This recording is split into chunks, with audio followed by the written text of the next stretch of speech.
маслихат میکنیم ترینر دیگری من قضیه قواس وقت маслихат میکنیم میبینیم کدومی موافق بیا اونجا بازی میکنیم маслихат тайёр боша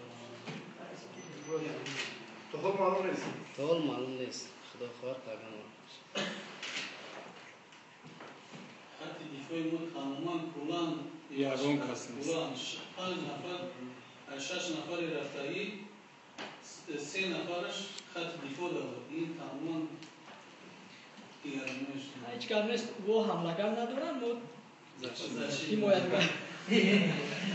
با باید بازی بکنه شما گوش ندید به سخنهایی که این حال فکر میکنم روز شاید این بازی است این همین گپ اگر ممکن هم ادامه از دوسرا نمیدونم همه وقت در همه حالت شما همچون ورزشگر ما